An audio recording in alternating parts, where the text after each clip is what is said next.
In this video, we'll discuss histograms. Now, a histogram is a bar chart with numerical data. The bars often touch, and we use the x-axis to label our classes or class midpoints, and the y-axis to label the frequency. So here you can see some examples of some histograms. Here, this one has the classes labeled with their frequencies, and this one has the class midpoints used with their frequencies. Now, when you construct a histogram, you first have to start with that frequency table. Then you use that information to help you determine an appropriate y-axis interval to show your frequencies and make them easy to read. Then you want to label your x-axis with the classes or class midpoints. Finally, you then construct the bars based on the frequencies. And all those bars should be of equal width and typically will touch. So let's go back to an example we used when we did the frequency table in our previous video. Here we have our data with the classes and the class midpoints, and we have our frequencies. The first thing we need to do is determine what frequency should we go up to. And you can see here, I made my chart go up to 14 because my largest data is 13. And I can easily show using my horizontal lines on the graph to show each of the whole number units. Next, I label my classes or midpoints on the bottom. And here, I've decided to label it just with the actual classes. You could use the midpoints and be perfectly fine. Now I'm going to create each bar for my frequency. So I'm going to start with 6. So that means for the class 7 to 18, I create a bar that goes up to 6. And whatever width I decide here, I want to make sure the rest of my bars follow that same width. So the 9 to 13 will come up to 10. The 31 to 42 will come up here to 13. And then the 43 to 54 will come to 8, which is right here. 55 to 66 will come down to 5. Then 67 to 78 will go to 6, so just a little bit higher. And then 79 to 90 will be here at 2. And you see, this is what the graph would look like. And being able to see the data in this format can be very helpful in understanding what's occurring with the data. Sometimes it's easier to see it graphically than it is in a table.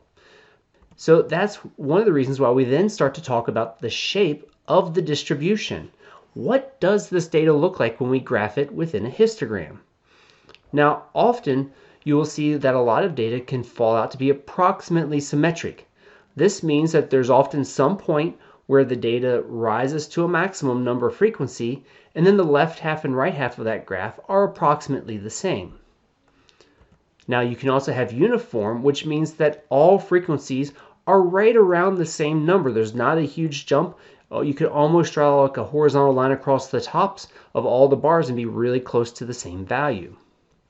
Then you can also have skewed data, where it has a tail, and this means that with the tail, that's where there's very little data that then rises to some large amount of the frequencies in either the left or right side.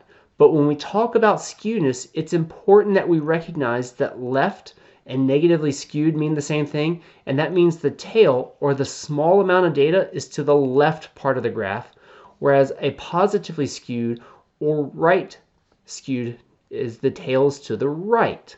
So it's not about where the vast majority of the data is, it's where's the tail, which way is that tail dragging, because those outliers are what are pulling my data away from having a good central tendency. Now we can also have bimodal distributions, where we have two peaks within the graph, and this can help us understand how our data may be getting certain types of occurrences. We can also sometimes call this like a barbell graph. And you'll see two major occurrences.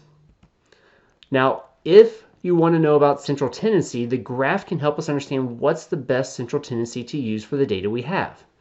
If it is symmetric or uniform, we often use the mean. If we have a skewed distribution, we use the median. And if we have the bimodal, we use the mode. And that has to do with the fact that when you think skewed, you've got small amounts of data way far away from the vast majority. It's pulling the mean towards that, even though most of the data is much closer. That's why the median becomes better. So just so you understand what that would look like, Here's an example of a symmetric graph. You can see we have this peak, and on the left and right are relatively mirrors of one another. A uniform, it doesn't have to be perfect, but you can see all these values are really close together at the same frequency. A skewed left, you can see the tail is to the left side of the graph, whereas most of the data is to the right. So again, the left is talking about where is that tail. Whereas a skewed right graph, the tail is to the right side, whereas most of the data is down below. And then our bimodal. And those two peaks can occur anywhere on the graph, but you can see there's two significant peaks within this data.